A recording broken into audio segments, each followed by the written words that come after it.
सबसे पहले आप सभी को मेरा प्यारा भरा नमस्कार। मैं प्रदीप पटेल स्वागत करता हूं अपने यूट्यूब चैनल गुरुजी पॉइंट में। चलिए दोस्तों, अगर आप लोगों ने मेरा चैनल सब्सक्राइब नहीं किया है तो उसे सब्सक्राइब कर लें एवं बेल आइकन को प्रेस कर लें, जिससे कि आपको समस्त नोटिफिकेशन मिलते रहें। तो आज हम लोग पढ़ेंगे सामान्य हिंदी। उसका सबसे पहला टॉपिक है जो वर्णमाला, उसके बारे में कुछ बेसिक जानकारी देख लेंगे। फिर इसके बाद उससे संबंधित कुछ महत्वपूर्ण प्रश्न करेंगे। ठीक है। तो भाषा अपने भावों एवं विचारों को दूसरे तक पहुंचाने का एक माध्यम है। भाषा का निर्माण वाक्यों से होता है और एवं वाक्यों का निर्माण सार्थक शब्दों से होता है तथा शब्दों का निर्माण है जो वर्णों के सार्थक मेल से होता है। ठीक है। अब भाषा का जो व्यवस्थित क्रम है सो सबसे पहले वर्ण या ध्वनि आती है, फिर शब्द, फिर शब्दों से मिलकर जो है सो वाक्य बनता है, फिर उसके बाद पद एवं फिर होती है अपनी भाषा कंप्लीट। ठीक है, पदों से मिलकर। अब अगर पूछा जाए कि जो भाषा की सबसे छोटी इकाई है तो वो क्या होती है, तो जो दोस्तों भाषा की सबसे छोटी इकाई है वो होती है अपना वर्ण लिखित रूप में। और अगर मौखिक रूप में देखा जाए तो अक्षर या ध्वनि। अगर पूछा जाए जैसे क्वेश्चन कि भाषा की मौखिक रूप से सबसे छोटी इकाई क्या होती है, तो वो होती है अपनी ध्वनि। ठीक है। और अगर लिखित रूप से देखा जाए तो अपनी भाषा की सबसे छोटी इकाई होती है वर्ण। नोट दिया गया है, ध्वनि का लिखित रूप ही वर्ण कहलाता है। ठीक है। एवं ध्वनि का जो उच्चरित रूप है वो क्या कहलाता है, अक्षर, जिसका कभी उच्चारण ना हो। अब वर्णमाला की परिभाषा है, वर्णों के व्यवस्थित क्रम एवं क्रमबद्ध समूह को क्या कहते हैं, वर्णमाला। और हिंदी वर्णमाला को जो है दो भागों में बांटा गया है। तो पहला तो होता है स्वर और दूसरा होता है व्यंजन। पहला, अब चलिए, जो इसका तीसरा भाग भी दिया जाता है कहीं कहीं, तो जो तीसरा भाग होता है वो हिंदी वर्णमाला का अयोग्यवाय होता है। सॉरी, यहाँ धोखे से जो योग्यवाय लिख गया है, यहाँ अयोग्यवाय है। तो जो इसका तीसरा भाग होता है वो अयोग्यवाय होता है। इसके अंतर्गत शामिल किया जाता है अंग एवं आहा को। चलिए अब चलो स्वर की परिभाषा देख लेते हैं। वे ध्वनियाँ जिनका उच्चारण स्वतंत्र रूप से किया जाता है उन्हें क्या कहते हैं, स्वर। अतः इन उच्चारण में अन्य वर्णों की, जो स्वरों का उच्चारण है, इनके उच्चारण में अन्य वर्णों की सहायता की आवश्यकता नहीं होती। इनकी संख्या है जो 11 होती है, जैसे आ ई उ ए ओ औ और ऋषि। ठीक है, ये सभी क्या हैं, स्वर। और संस्कृत में अगर देखा जाए तो उसमें स्वरों की संख्या 13 होती है। चलिए इसका विशेष ध्यान रखना है आप लोगों को, जो हिंदी में स्वरों की संख्या कितनी होती है, वो अपनी 11 होती है। ठीक है। अब है जो स्वर के प्रकार, तो स्वर दो प्रकार के होते हैं, ह्रस्व स्वर और दीर्घ स्वर। और यदि संस्कृत में देखा जाए तो उसमें एक तीसरा भी प्रकार होता है स्वर का, जो प्लुत स्वर के अंतर्गत आता है, वो अपना हिंदी में नहीं है। ठीक है। तो हिंदी में कितने प्रकार होंगे, स्वर के दो ही प्रकार होंगे, ह्रस्व स्वर और दीर्घ स्वर। तो ह्रस्व स्वर है, इनके उच्चारण में कम समय लगता है। इसे अन्य नामों से भी जाना जाता है, जैसे मूल स्वर, मात्रिक स्वर, लघु स्वर, ठीक है, इत्यादि। जैसे ह्रस्व स्वरों की संख्या अपनी कितनी होती है, 4, आ ई उ और ऋषि। ठीक है। अब है दीर्घ स्वर। तो जिन स्वरों के उच्चारण में लघु स्वरों से दोगुना समय लगता है उन्हें क्या कहते हैं, दीर्घ स्वर। दीर्घ स्वर के भी अन्य नाम हैं, जैसे मिश्रित स्वर, संयुक्त स्वर, संधि स्वर, गुरु स्वर। ठीक है, इन सभी नामों से भी इन्हें जाना जाता है। और जैसे दिए गए हैं आ ई उ ए आय ओ औ। अब जो इसमें से जो ए आय ओ औ हैं, ये अपने किसके अंतर्गत आते हैं, ये संधि स्वर या संयुक्त स्वर के अंतर्गत भी आते हैं। ठीक है। अगर आपसे जैसे पूछा जाए कि संधि स्वरों की संख्या कितनी है, तो कितनी हो जाएगी, 4, ए आय ओ और औ। ठीक है। अब जो जिह्वा स्थिति के आधार पर है तो स्वरों का विभाजन चलिए देख लेते हैं।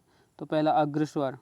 तो अग्रस्वर के अंतर्गत इन पांचों वर्णों को रखा जाता है, ई ए आय और ऋषि को। ठीक है। अब मध्य स्वर के अंतर्गत केवल अपना छोटा आ ही आता है। और जो पश्च स्वर हैं, पश्च स्वर के अंतर्गत रखा जाता है बड़ा आ, उ ओ और औ को। अब जो औष्ठाकृति के आधार पर हैं उसे देख लेते हैं स्वर का विभाजन। तो दो प्रकार से होता है, पहला वृत्ताकार स्वर और दूसरा अवृत्ताकार स्वर। वृत्ताकार स्वर के अंतर्गत जिन स्वरों के उच्चारण में ओंठों का आकार गोल हो जाता है उन्हें क्या कहते हैं, वृत्ताकार स्वर। जैसे उ ओ और औ, इसके अंतर्गत 4 आते हैं। ठीक है। और जो अवृत्ताकार स्वर हैं, जिन स्वरों के उच्चारण में ओंठ गोल नहीं होते हैं उन्हें क्या कहते हैं, अवृत्ताकार स्वर। जैसे छोटा आ, बड़ा आ, ई ए आय। ठीक है, ये सभी आते हैं अवृत्ताकार स्वर के अंतर्गत। अब चलिए व्यंजन के बारे में कुछ बेसिक जानकारी देख लेते हैं। व्यंजन जिन का उच्चारण स्वरों की सहायता से किया जाता है उन्हें क्या कहते हैं, व्यंजन, और इनकी जो संख्या है वो होती है 33। ठीक है, इसके निम्न प्रकार हैं। पहला स्पर्श व्यंजन। स्पर्श व्यंजन के अंतर्गत आते हैं सभी वर्गों के वर्ण, जो जैसे का वर्ग, चा वर्ग, टा वर्ग, ता वर्ग एवं पा वर्ग। इनके अंतर्गत जितने भी वर्ण आते हैं तो वो क्या होते हैं, स्पर्श व्यंजन कहलाते हैं। इनकी संख्या जो होती है कितनी, इनकी संख्या होती है 25। ठीक है, और अगला है अंतस्थ व्यंजन। अंतस्थ व्यंजन के अंतर्गत आते हैं यारा, लावा, इनकी संख्या भी 4 होती है। और फिर अगला है ऊष्म व्यंजन, जो इनकी भी 4 होती है संख्या, तीनों सा आते हैं और इसमें हा। ठीक है, सा सा हा, ये सभी क्या हैं, ऊष्म व्यंजन। जो संयुक्त व्यंजन है वो छ, त्र, ज्ञ और श्रा, इनकी भी संख्या कितनी होती है, 4। तो चलिए अब प्रयत्न के आधार पर इनका विभाजन देख लेते हैं व्यंजन का। तो स्पर्श व्यंजन, तो अभी मैंने बताया था स्पर्श व्यंजन के अंतर्गत आते हैं का से लेकर मा तक। तो इसके अंतर्गत कुल 25 वर्ण आते हैं। ठीक है, और जो संघर्षी स्पर्श व्यंजन है इसके अंतर्गत आते हैं अपने सा सा हा। और अगला है ये ऊष्म व्यंजन के अंतर्गत भी आते हैं अपना। ठीक है, और अगला है स्पर्शी संघर्षी व्यंजन। तो चा वर्ग है जो अपना स्पर्शी संघर्षी व्यंजन के अंतर्गत भी आता है। और अनुनासिक व्यंजन, इसके अंतर्गत सभी वर्णों के जो पंचम अक्षर होते हैं वो आते हैं। ठीक है, और अगला है जैसे प्रकार पार्श्विक व्यंजन, तो इसके अंतर्गत आता है अपना केवल ला। और द्विगुण व्यंजन के अंतर्गत ये दोनों आते हैं। ठीक है, और लुंठित जो व्यंजन है उसके अंतर्गत आता है अपना केवल रा। और अर्धस्वर अगर पूछा जाए तो होते हैं केवल या और वा दोनों। ठीक है, स्वरतंत्र के आधार पर व्यंजनों का वर्गीकरण। तो स्वरतंत्र के आधार पर व्यंजनों का वर्गीकरण 2 प्रकार से किया जाता है। पहला अघोष व्यंजन, जिन ध्वनियों के उच्चारण में स्वरतंत्रियों में कंपन नहीं होता है उन्हें अघोष व्यंजन कहते हैं। इनकी कुल संख्या कितनी होती है, 13। तो जो इसके अंतर्गत आते हैं वर्ग का प्रथम, द्वितीय व्यंजन तथा सा सा, तीनों सा। ठीक है, और जो अपना सघोष व्यंजन है तो इसकी परिभाषा देख लें, जिन ध्वनियों के उच्चारण में स्वतंत्रियों में कंपन होता है। ठीक है, तो उन्हें क्या कहते हैं, सघोष व्यंजन कहते हैं। इनकी संख्या होती है अपनी 31। ठीक है, इसके अंतर्गत आता है वर्ग का तीसरा, चौथा, पाँचवा एवं अंतस्थ व्यंजन और सभी स्वर। ठीक है, चलिए और देख लेते हैं अब प्राणत्व के आधार पर व्यंजन का वर्गीकरण। तो इसके आधार पर भी 2 प्रकार होते हैं। ठीक है, अल्प प्राण, जिन वर्णों के उच्चारण में कम श्वास की आवश्यकता होती है या कम श्वास बाहर निकलती है वो क्या कहलाते हैं, अल्प प्राण। जैसे वर्गों के प्रथम, तृतीय, पंचम वर्ण और अंतस्थ व्यंजन एवं सभी स्वर। तो किसके अंतर्गत आते हैं, सभी स्वर अल्प प्राण के अंतर्गत। और अगला है महाप्राण, तो जिन वर्णों के उच्चारण में अधिक श्वास की आवश्यकता होती है वो क्या कहलाते हैं, वो कहलाते हैं महाप्राण। वर्णों के इसके अंतर्गत रखे जाते हैं वर्णों के द्वितीय एवं चतुर्थ वर्ण और सा सा सा एवं हा। ध्यान रहे सभी स्वर सघोष एवं अल्पप्राण होते हैं। चलिए वर्णमाला से संबंधित अब जो महत्वपूर्ण प्रश्न बताए थे मैंने वो देख लेते हैं। तो पहला क्वेश्चन है, भाषा की सबसे छोटी इकाई क्या है। तो भाषा की सबसे छोटी इकाई है वो क्या हो जाएगी, अपनी वर्ण। तो option number A is right answer. अब जो अगला क्वेश्चन है वो हिंदी वर्णमाला में कुल वर्णों की संख्या कितनी है। तो देखिए जो हिंदी वर्णमाला में कुल वर्णों की संख्या है वो हो जाएगी अपनी 52। और यदि पूछा जाए हिंदी वर्णमाला में अधिकतम वर्णों की संख्या तो वो कितनी हो जाएगी, 61। और यदि पूछा जाए कि हिंदी वर्णमाला में मूल वर्णों की संख्या कितनी है तो वो हो जाएगी अपनी 44। चलिए ये नोट दिया गया है जैसे मूल वर्णों की संख्या कुल कितनी है, तो 44। अगला क्वेश्चन है, हिंदी वर्णमाला में स्वरों की संख्या कितनी होती है। तो स्वरों की संख्या हिंदी वर्णमाला में कितनी होती है, अभी मैंने बताया था आपको कितनी होती, 11। ठीक है, तो इसका राइट आंसर है जो कितना हो जाएगा, 11। Option number B is right answer. अगला क्वेश्चन है, हिंदी वर्णमाला में व्यंजनों की संख्या कितनी होती है।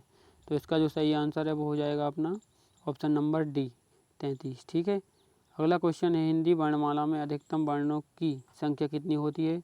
तो अभी मैंने बताया था आपको कि अगर पूछा जाए अधिकतम वर्णों की संख्या कितनी होती है तो वो होती है अपनी 61। तो इसका option number D is right answer. अगला है, हिंदी वर्णमाला में संयुक्त स्वरों की संख्या कितनी होती है। तो जो संयुक्त स्वर है वो हिंदी वर्णमाला में कितने होते हैं, वो होते हैं अपने हिंदी वर्णमाला में 4 होते हैं। ठीक है, ए, ऐ, ओ और औ। चलिए option number B is right answer. अगला क्वेश्चन है हिंदी वर्णमाला में मूल स्वर कितने होते हैं? तो जो मूल स्वरों की संख्या है वो हो जाएगी अपनी 4। ठीक है, option number B is right answer. अगला क्वेश्चन है हिंदी वर्णमाला में स्पर्श व्यंजन कितने होते हैं? तो जो स्पर्श व्यंजन है वो होते हैं 25। सभी वर्गों के अंतर्गत जितने भी वर्ण आते हैं वो अपने स्पर्श व्यंजन के अंतर्गत आते हैं। तो option number B is right answer. अगला क्वेश्चन है इनमें से नासिक व्यंजन कौन है?